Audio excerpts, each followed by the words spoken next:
Welcome, one and all, back into The Future is Female.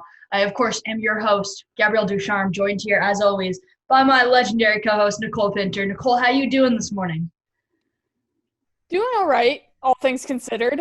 I think everyone is stressed for more reasons than the obvious. But I'm hanging in there. How And about you? and honestly, I'm also hanging in there. I'm relieved to have this wonderful outlet like our show to be able to talk sports and just kind of escape for half an hour. I pray that whoever listens to this will also feel they can kind of escape for just a few minutes. At the time that we're recording this show, there have not been results announced for the election. So possibly by the time this show airs, there might be results. We don't know yet. We really don't know. My God, I Um, hope.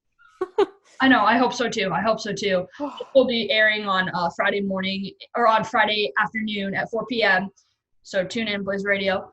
Uh, it'll be airing on Friday afternoon at 4 p.m. It's currently the morning right now on a Thursday. So we got a lot to get into though today on this show. Of course, NFL season. We're now at the halfway point. I don't know how we made it to the halfway point, but we did. So we're going to get into essentially all of our mid-season awards to this point. This is a very special edition show. We're going to go a little bit more in depth than we usually do. And then we're going to go into college football because the pack is back this weekend, baby. All right, Nicole, break it down for me. Halfway point of the NFL season. Let's get right into it. Who are your award winners at the halfway point? Well, we're gonna start both of us with the top five teams. Yep. I'll break down my top five to one. Five, I know the Packers just lost to the Vikings, but that was purely because of Dalvin Cook, and who had not an anomaly game, but just outstanding. I don't know that lightning will strike twice, and they've already beaten. They split the series. I still have Packers in the top five. I have Seattle four. Now, their inability to play a normal game certainly hurts them, but they're still one of the top NFC contenders. Russell Wilson is insane. DK Metcalf is incredible. And I really like the Seahawks this season to make it far. Excuse me. Three, I have the Tampa Bay Buccaneers. I'm so torn on having them two or three.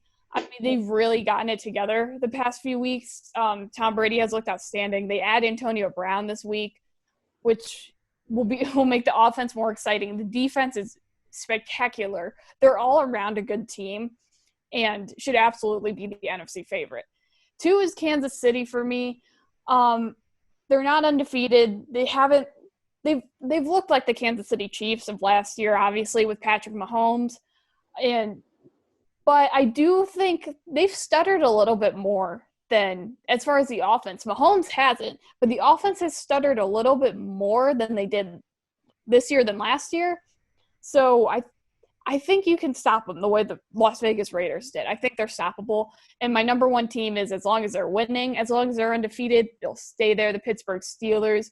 Not a pretty game against the Ravens, but they got it done. That defense is spectacular.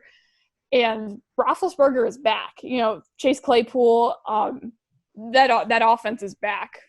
And Tomlin is just a great coach. Those are my top five: Packers, Seahawks, Bucks, Chiefs, Steelers. It's an interesting top five. It is. It absolutely is. And I'm thinking twice about my list now because I want to have the Green Bay Packers in there. I'll get to that in just 1 second. But anyways, my top five vary a little bit. There's a lot of crossover in teams, but difference in order. At number five, I have the Tampa Bay Buccaneers, in part literally because of Tom Brady. Like the way that he is able to come into a franchise and just transform it like nobody's business. The Bucs were not a Super Bowl contending playoff team a year ago. And now all of a sudden, oh, there they are, There they are. They're at the top, they're at the top of their division. They have Brady. They have an MVP candidate on their team. So frankly, the Tampa Bay Bucks, but I almost want to just put in Tom Brady. It's like a top five team.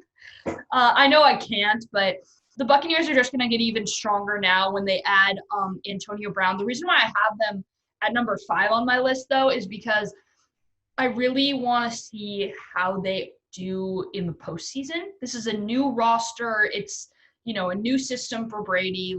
And I understand that Brady's always been consistent come postseason play, but the first half versus the second half, I feel like it's almost two different seasons. So that's why I have them at number 5. And then number 4, I'm actually going to switch this right now. I think it's going to be the Green Bay Packers, actually, just based on the dominance of Aaron Rodgers this season. Rodgers has literally been playing at an MVP level. Like, he looks like the Rodgers of 2009 right now. His new coach is working. His new system is working. He's got a lot of weapons to work with on that team. So I think the Packers are a little bit ahead of the Buccaneers just because of the dominance of Aaron Rodgers. I think he's playing on a level that we really haven't seen in a long time. And then going forward from there, I go into basically my top 3 are basically teams that have proved it before in the postseason. Like, proved it over multiple times in the postseason. Number 3, I have the Seattle Seahawks. I think the Seahawks are really good. I think Russell Wilson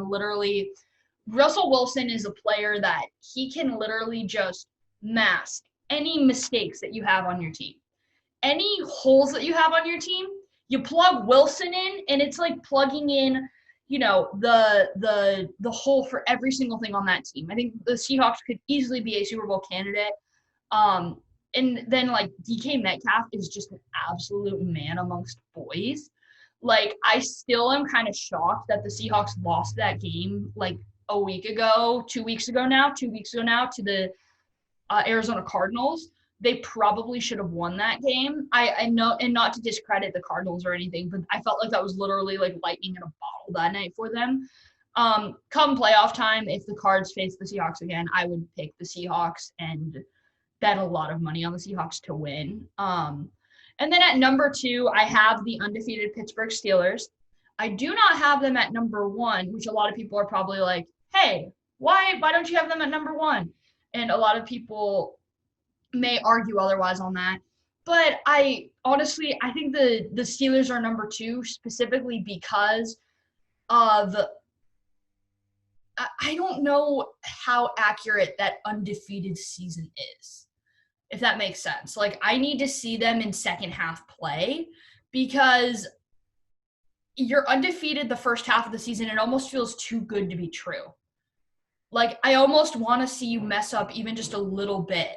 And I know that sounds absolutely insane. Why are you bumming them down for not making one mistake? And it's well, you got to learn at some point, right? You got to show a little bit that you're a football team that has holes and stuff like that. I know that Tomlin is the dominant coach that he is. I know that their defensive line is probably the best in the league.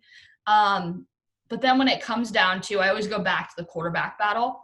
When it comes down to the QB battle, Ben Roethlisberger, a lot of these teams that I've already listed, Roethlisberger's not winning that QB battle against them. He's not. And so that's why I have the Steelers at number 2. I think it honestly comes down to the QB battle in the postseason. And then my number 1 is the defending Super Bowl champ, Kansas City Chiefs, the team that literally brought back every single member of their team from that Super Bowl winning team last year. So I can't bet against Pat Mahomes. I can't bet against the Chiefs. I know that they've lost one game, but still, I will bet on the championship pedigree before I bet on the undefeated team that it just almost looks too good to be true for my eyes. So that's my top 5: Buccaneers, Packers, Seahawks, Pittsburgh Steelers, and then Kansas City Chiefs. That's it.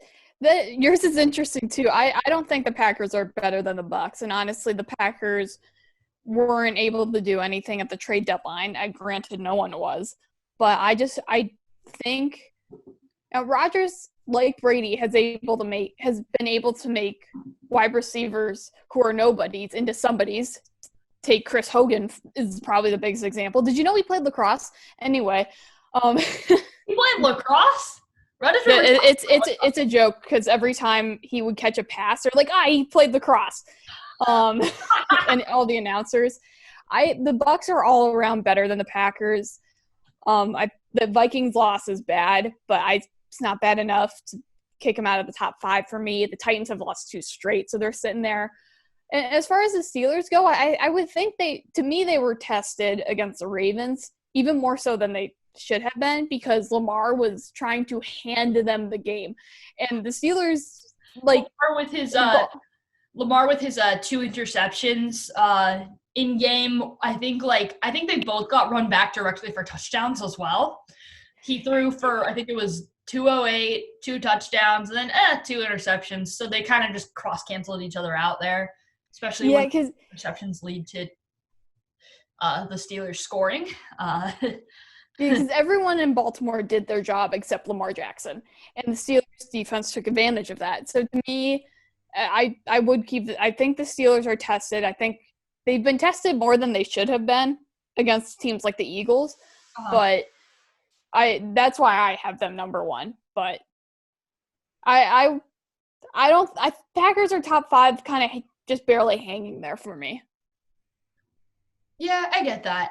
And honestly, the reason why I replaced the Packers with the Ravens is in part because of how the Ravens melted down this past weekend. Like, Lamar looked like not the MVP of a year ago, whatever the opposite of the MVP is. The bench warmer? Is that the opposite of the MVP? No offense to bench warmers, but the reason why I have the Pack in there is just because of how dominant Aaron Rodgers has looked this season. He looks like, and I don't know if it's lightning in a bottle. I don't know if he is just feeling the best he's ever felt because he couldn't do anything for 6 months in quarantine. But I think the dominance of Aaron Rodgers is what has kind of been carrying that team so far. Honestly, in part, the reason why I have the Bucs below them at number 5 is because I'm going to be curious to see how the Bucs do the second half of the season. I know that they're striving right now. I know that they're hitting their mark, but they're a brand new team. Their entire structure, they're just not as well known as the Green Bay Packers are. The Green Bay Packers are a bit more of a proven team.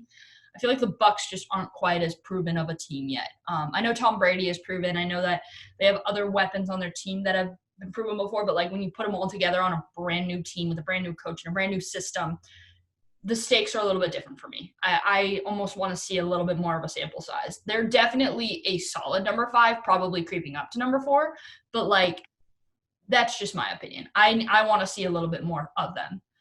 And of course, so those are our top 5 teams going into the halfway point of the season now. And now we get into a little bit more fun side as well, the mid-season awards. Starting off with the MVP. Nicole, who's your MVP at the halfway point? I kind of want to speak this into existence. Because he hasn't had an MVP vote. That doesn't mean he's not respected in the league, but it's still wild when you think about it. Russell Wilson. That team is struggling on the D-line, and he, like you said with Aaron Rodgers, he's almost carrying that team a little bit, him and DK Metcalf, because otherwise it's, the defense is okay. The secondary is good. They need Jamal Adams not to be injured, preferably. To me, it's Russell Wilson. You mentioned it. Russell Wilson. Dominance. Absolute dominance right there.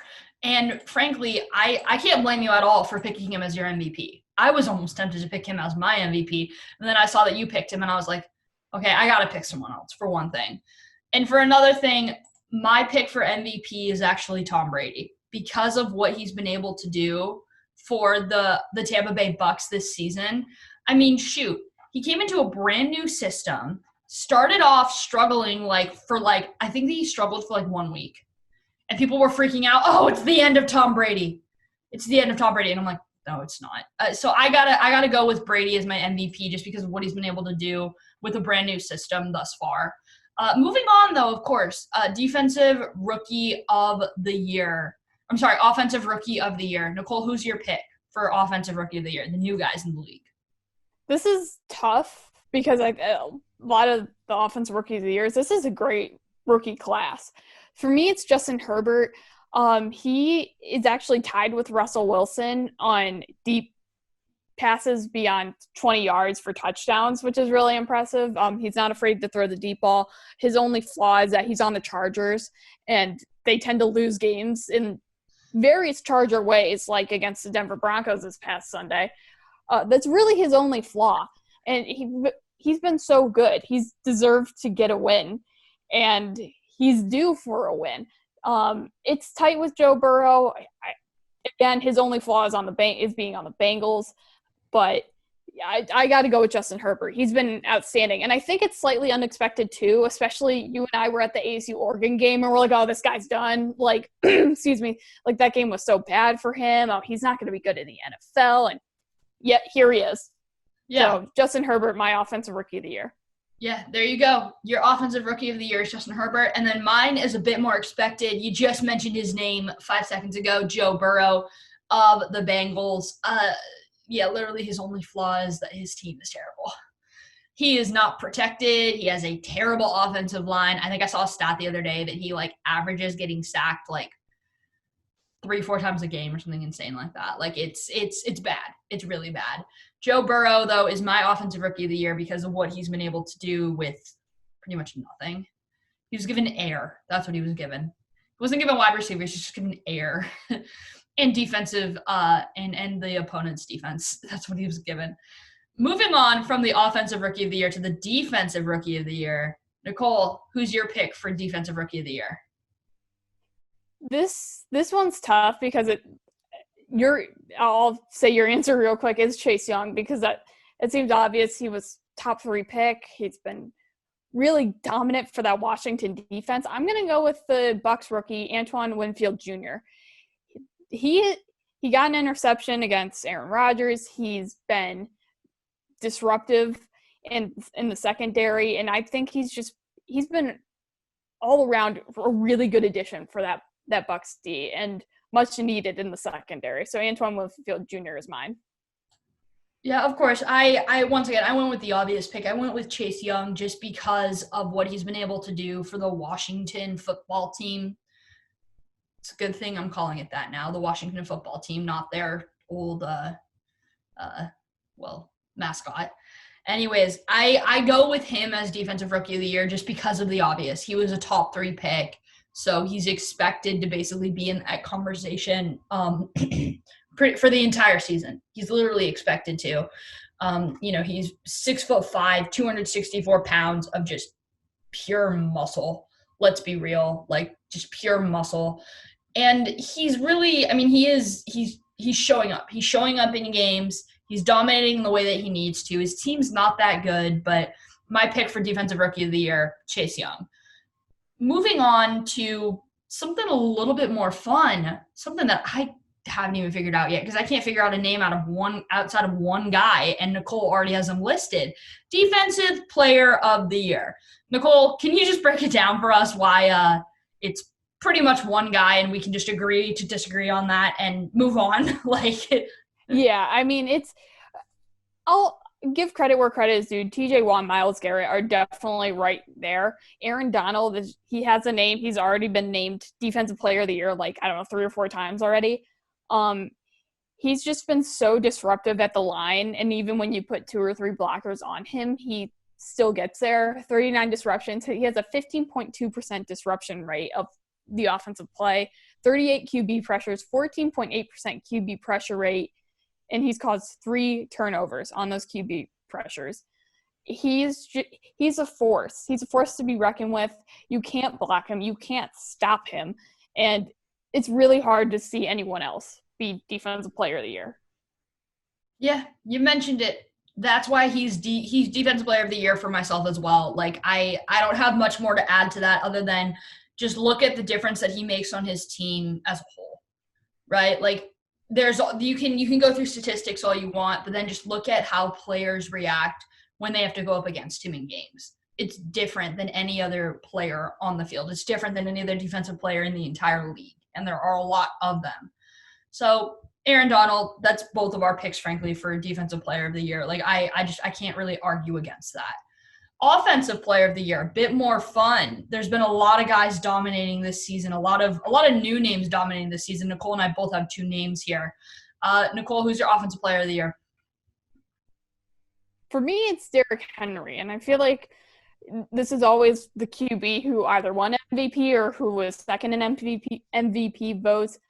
For me, it's Derrick Henry because he leads the league in rushing attempts. He's extend that Titans offense with Tannehill. He's helped him out. He will be very close to 2,000 total scrimmage yards for a playoff team come the end of the regular season. And, I mean, we've seen him throw, like, 2 people to the ground like it's nobody's business this season. It's got to be Derrick Henry. And to be clear, those 2 people are not the size of you and me, like, 5-foot-something young women. They are fully grown, like, very, very muscular human beings that he's throwing to the ground like they're Tic Tacs. Like, let's be real. For me, my offensive player of the year, though, is the second-year guy right here from Arizona, Kyler Murray. Murray has absolutely dominated. He's been the player of the week in his conference, and he actually won player of the week after that crazy game against the Seattle Seahawks. So Kyler Murray's my pick. And then we got the comeback player of the year. Let's just wrap this up. Comeback player of the year award goes to Alex Smith. No arguments whatsoever on this between myself and Nicole. We both agreed pretty quickly. It's Alex Smith just based on what he went through, where he is now. He's not a superstar by any means, but it's an incredible story, and it's something that you got to acknowledge. Super Bowl. The fact that he's even on the field is insane. So yeah, the fact all that the credit to him. Walking is incredible. The fact that he's on the football field is just like huge win. It's something that people need to look to for motivation and inspiration. Ending off, of course, the most fun of them all, Super Bowl picks. Nicole, who's going to be playing for the Lombardi Trophy in February? Tampa Bay is going to be the first team to host a Super Bowl in their own stadium. I got the Tom Brady and the Bucs, and the Steelers are going to get back to where they won their most recent Super Bowl in Tampa Bay. A lot of history there for the Steelers. Of course, Santonio Holmes. I'm sorry, I'm putting all you Arizona listeners through that again. I think they get back there. Tampa Bay, Pittsburgh. We'll get to picking a winner later, but I got the Bucs winning that game. I think they do it. I think Tom Brady does it. I got the battle of the QBs in the Super Bowl this year. I got the Kansas City Chiefs going up against Green Bay Packers. Rodgers versus Mahomes. One era, one generation of quarterback versus another. That's going to be just like such a fun matchup to watch. I think the Chiefs will get back there though. They're just too dominant to bet against. Moving on from the NFL and our midseason awards, Nicole, the Pack is back.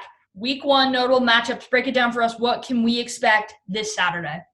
I would be remiss if I didn't mention Maction is back. Get some Maction. Exciting Wednesday night. But the Pac-12, of course, a little more notable. ASU USC early morning kickoff at noon Eastern. So Pac-12 after dawn, not Pac-12 after dark. This is so that, people can actually watch the games and try to care about them because the Pac-12 has had problems with that lately. Broadcasting that game for Blaze Radio is Jack and Alex. Gabby, you're broadcasting a game as well. Yeah, I'm going to be on a game in just a couple of weeks. I'm going to be on the Colorado versus ASU game. It's on November 21st, so it's just a few weeks away. ASU will be on the road that week. I think that's their second road game because they're going to be on the road this week against USC. So it's their second of 3 road games this year. So yeah, be sure to tune in to listen to Jack Johnson and Alex Coyle on that call. They're going to do a great job. And then moving forward, who can we expect outside of the state of Arizona playing? Oregon and Stanford are the big Saturday night game. And then Arizona and Utah coach Kyle Whittingham just signed a 4-year extension. Those are pretty much all your contenders: ASU, USC, Oregon, Stanford, Utah. And USC is really to be determined. We don't really know what to expect from them. Not a great recruiting season. Kept Clay Helton.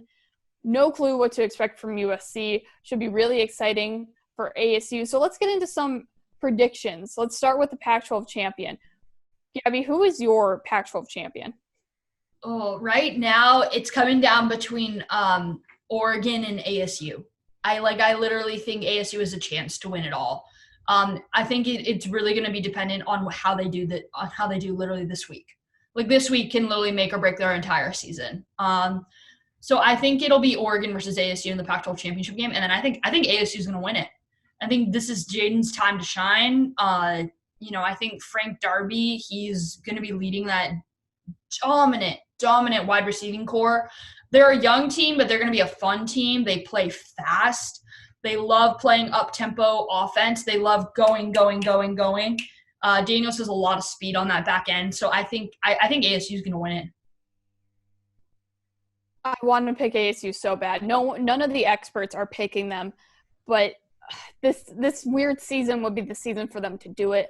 I just think Oregon takes advantage, or everyone beats up on each other, and I don't know, Oregon State wins it. I'm not sure. It's hard to tell. The Pac-12 is always so ridiculous, and now it's only 7 games where they're playing against each other. Dude, this is up for the taking. Anyone can win it. I'm going to go with a safe pick and say Oregon. They had a really good recruiting class on the opposite side of USC. Got the top player and a lot of top 300 guys. I think Oregon does it. It's a safe pick. I think even if they all beat up on each other, I think Oregon takes advantage of that. Yeah.